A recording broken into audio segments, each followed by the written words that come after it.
Hoy, como parte del módulo 14, Cooperación Internacional, contamos con Luisa Gil Paino, profesora de Economía en la Universidad Complutense de Madrid y miembro de Economistas sin Fronteras, quien además está especializada en cooperación internacional y políticas públicas. Bueno, Luisa, muchísimas gracias por estar con nosotros. Muchas gracias por contar conmigo para este curso. Bueno, quería empezar a preguntarte un poquito sobre qué es la coherencia de las políticas para el desarrollo sostenible.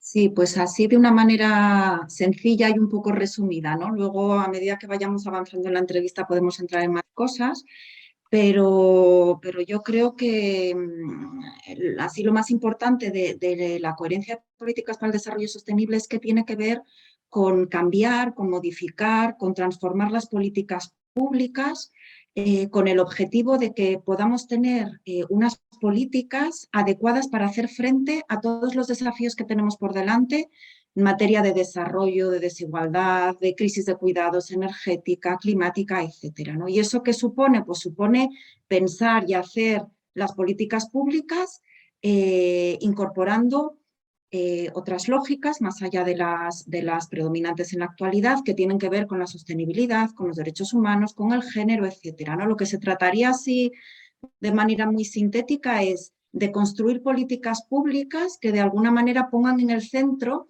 lo que las economistas feministas llaman la sostenibilidad de la vida, ¿no? Políticas que estén centradas en proporcionar bienestar para la gente y en cuidar el planeta. ¿Y en qué contexto surge esto y cómo ha ido evolucionando? Sí, pues la coherencia surge en los años 90, el enfoque de coherencia de políticas para el desarrollo, muy vinculado o en el ámbito de lo que es la cooperación internacional, ¿no? Hay una creciente constatación de que la política de cooperación es insuficiente para poder dar respuesta a los problemas de los países llamados en desarrollo, ¿no? De los países receptores de ayuda, y que hay otras políticas de los países donantes con mayores impactos sobre estos países, como comercio, agricultura, pesca, migraciones, bueno, etcétera, ¿no? Y por lo tanto, el enfoque de coherencia de políticas para el desarrollo, sin la S de sostenible que se añade después, surge para poner el foco, para llamar la atención sobre la necesidad de tomar en consideración estos efectos que algunas políticas de los países donantes tienen sobre los países receptores de la ayuda. Y para tratar de eliminar o de reducir las incoherencias, de ahí su nombre, entre estas políticas y los objetivos de la política de cooperación, ¿de acuerdo? O promover sinergias entre estas políticas, ¿no? Lo que pasa es que ese enfoque ha ido evolucionando de manera muy importante en las últimas décadas. Y esta evolución está muy vinculada pues, a todos los cambios que se han producido en el mundo, en la realidad y que se reflejan también en la Agenda de Desarrollo, en la Agenda 2030, ¿no? Que supone una ruptura con la forma de entender los problemas de desarrollo y también de cómo abordarlos desde las políticas públicas, ¿no? Yo creo que de todos estos cambios habéis hablado mucho ya en el curso, pero yo voy a mencionar así alguno para entender el porqué, ¿no? Esa evolución en el concepto de coherencia. Por una parte, que vivimos en un mundo más complejo, en el que se han intensificado mucho las interdependencias entre unos territorios y otros, pero también entre los propios problemas o desafíos del desarrollo, ¿no? Y lo vemos cada día con mayor intensidad, ¿no? La crisis financiera, pero la pandemia, la crisis de Ucrania, la guerra de Ucrania, la propia crisis ecológica, son buenos ejemplos de esas interconexiones que existen entre lo que pasa en unas partes y otras del mundo, pero también entre los propios problemas que tenemos por delante, ¿no? Lo energético, con lo ecológico, lo sanitario, las desigualdades, etcétera, ¿no? Por lo tanto, trabajar para solucionar esos problemas necesariamente implica abordar todas esas interconexiones entre territorios y también entre problemas. Eso es un elemento que tiene mucha influencia en la evolución del enfoque, pero también la propia crisis ecológica, ¿no? Que evidencia también cada vez con mayor intensidad pues, que el modelo de desarrollo actual es insostenible y esto supone una ruptura con cómo se había venido entendiendo y trabajando en el ámbito del desarrollo en los últimos tiempos, ¿no? Desde esa visión lineal como si el desarrollo fuera algo, un estado que han alcanzado unos países y al que otros pueden y deben aspirar, ¿no? Y hoy sabemos pues, que el modelo de desarrollo es insostenible y que por lo tanto no es universalizable y que el tema no es que unos países en desarrollo se desarrollen y lleguen a ser lo que teóricamente somos en los países desarrollados, sino que esto tiene que ver con que todos transitemos hacia otro modelo de desarrollo, ¿no? Entonces, en este contexto, ese enfoque de coherencia del que hablábamos antes se queda muy restringido, muy pequeño, ¿no? Porque ya no va de tener cuidado con que algunas políticas de los países desarrollados tengan impactos negativos sobre el desarrollo, ¿no? Trabajar por el desarrollo significa cambiar de modelo y por lo tanto eso necesariamente implica transformar todas las políticas públicas, ¿no? Y por eso en el enfoque actual más ambicioso, a mi modo de ver más transformador de la coherencia de políticas, hace referencia a esa necesidad de transformar todas las políticas públicas de todos los países desde la perspectiva del desarrollo sostenible. Entonces, ¿qué podemos decir que son políticas coherentes con el desarrollo sostenible? Claro, según la definición de coherencia, ¿no? Serían aquellas que integran la perspectiva de desarrollo sostenible. Aquí hay, pues, como el desarrollo es un término en disputa, pues cada uno podría definirlo de una manera, ¿no? Pero, bueno, a nuestro modo de ver, yo creo que en muchas organizaciones sociales, sobre todo, unas políticas coherentes con el desarrollo son aquellas que están centradas en garantizar el bienestar de las personas, que también integran una perspectiva de sostenibilidad ambiental, ¿no? Que tienen en cuenta todas las dimensiones del desarrollo sostenible, ¿no? Sobre todo porque todas son importantes, ¿no? Igualmente importantes, ¿no? Frente a otras lógicas que predominan lo económico sobre lo demás. Son políticas que incorporan una mirada o un enfoque cosmopolita, ¿no? Y esto quiere decir que en el mundo global en el que vivimos, ¿no? y con esas interdependencias que comentábamos antes, los gobiernos no solo son responsables de los efectos que sus políticas tienen sobre el territorio en el que las aplican, ¿no? Sino que también deberían tener en cuenta sus efectos sobre otros territorios, ¿no? Y por lo tanto, unas políticas coherentes con el desarrollo sostenible son aquellas que también tienen en cuenta los impactos transfronterizos.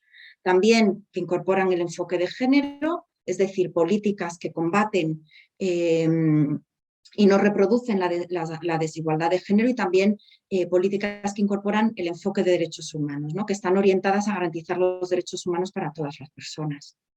¿Y por qué es tan importante este enfoque? ¿Qué nos aporta en el contexto actual? Pues a ver, a mi modo de ver, ¿no? Yo creo que este enfoque es interesante porque nos obliga a poner el foco en analizar o prestar atención desde una perspectiva crítica a todas las dinámicas y a todas las políticas que generan pobreza, desigualdad, degradación ambiental, etcétera, ¿no? Y además con el objetivo de transformarlas, ¿no? No es solo un enfoque, sino también es una estrategia para transformar las políticas públicas, ¿no? Y en este sentido yo creo que es importante el destacar la naturaleza política de la coherencia, ¿no? De este enfoque, ¿no? El trabajar desde la mirada de la coherencia de políticas para el desarrollo sostenible implica asumir o entender el proceso político como algo conflictivo, ¿no? Como que existen, ¿no? Diferentes grupos sociales, diferentes actores sociales que tienen distintas visiones y también tienen diferentes intereses y diferentes objetivos que son contradictorios y muchas veces irreconciliables entre sí, ¿no?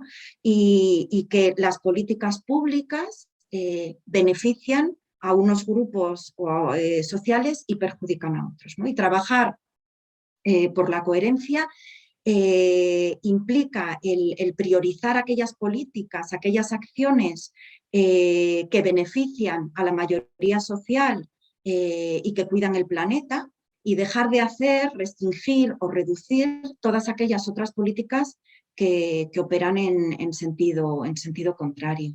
¿Qué implicaciones tiene para la forma de diseñar y hacer políticas públicas? Pues claro, esto pues es complicadísimo, ¿no? Porque trabajar en el ámbito de la coherencia, claro, no solo tiene que ver con hacer algunos cambios en algunas políticas para que estas políticas sean más favorables al desarrollo, ¿no? Sino que tiene que ver con un cambio, digamos, sistémico o estructural en la manera de gobernar, en la manera de trabajar de las administraciones públicas, en la propia manera de hacer política pública, ¿no? Y frente al modo más tradicional o habitual de hacer política pública, ¿no? Y aquí lo voy a decir de una manera un poco simplona porque es verdad que hay matices, pero en el que predomina una visión unidimensional de las políticas, ¿no? En el que muchas veces lo económico se pone por delante de todo lo demás, en el que fundamentalmente se presta atención a los efectos que las políticas tienen sobre el territorio o la comunidad en la que se aplican, ¿no? Sobre el municipio, sobre la comunidad autónoma, sobre el propio Estado, frente a otra característica, ¿no? Muy, que predomina mucho en la manera de hacer política pública, que es muy sectorial, compartimentalizada, ¿no? Por áreas de gobierno en las que hay poco espacio de diálogo, de construcción política entre las distintas áreas de gobierno. Lo mismo en lo multinivel, ¿no? De que hay pocos espacios de articulación entre lo que es local, estatal, incluso lo supranacional. Los escasos espacios de participación de otros actores, el predominio de esas lógicas cortoplacistas, ¿no? Muy vinculadas con los periodos de los gobiernos, con los plazos electorales, etcétera, pues la coherencia lo que implica es modificar todas estas lógicas, ¿no? Y trabajar desde una perspectiva multidimensional, teniendo en cuenta, lo comentábamos antes, efectos transfronterizos, tratando de articular y de buscar espacios de construcción colectiva de las políticas en las que participen diferentes áreas de gobierno, ¿no? Y esto está relacionado con lo que comentábamos antes, en la medida en la que los problemas están interconectados, las soluciones que se trate de buscar a través de la política pública también implica trabajar de manera coordinada entre diferentes áreas de gobierno. Lo mismo, ¿no? Decíamos que los vínculos que hay entre todos los territorios, ¿no? Es necesario articular las políticas entre lo local, lo estatal, ¿no? El establecer mecanismos para facilitar eso. Construir políticas de manera participada, contando con movimientos sociales, con la sociedad civil y con una mirada de largo plazo, ¿no? O sea, que tiene implicaciones muy importantes a la hora de... O sea, se trataría de cambiar la manera de diseñar, de implementar y también de evaluar las políticas públicas. ¿Y cómo se implementaría, o sea, cómo se implementa este enfoque o cómo se puede avanzar en esta dirección? Pues a ver, no hay, claro, no hay una fórmula, ¿no? Así una receta, y es verdad que en cada país o en cada territorio pues habrá que hacer las cosas de una manera diferente en función del contexto, de la propia configuración administrativa o incluso de la tradición política, ¿no? Pero bueno, sí hay distintos informes, la OCDE trabaja mucho en este ámbito en el que se analizan algunos elementos que sí que pueden servir de orientación o algunos aspectos generales, al margen de que luego en cada sitio adopten formas diferentes, ¿no? La idea sería el poder establecer lo que se llama, no decíamos que trabajar desde el enfoque de coherencia supone un cambio sistémico, ¿no? Y también una mirada sistémica a la manera de gobernar y de trabajar en las administraciones públicas.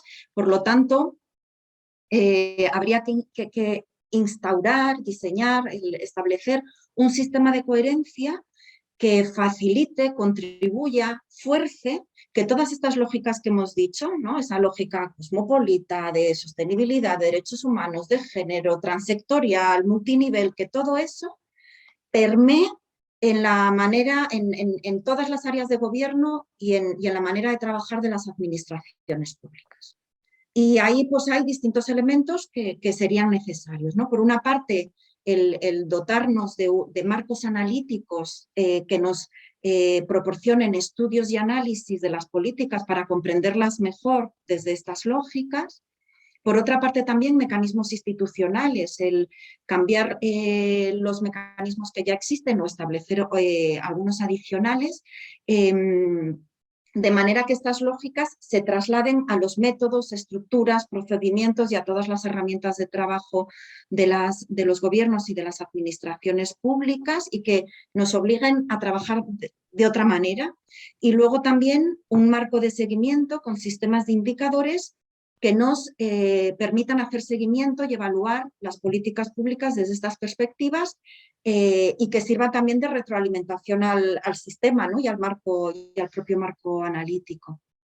Y ya, finalmente, preguntarte qué implicaciones tiene para la política de la cooperación.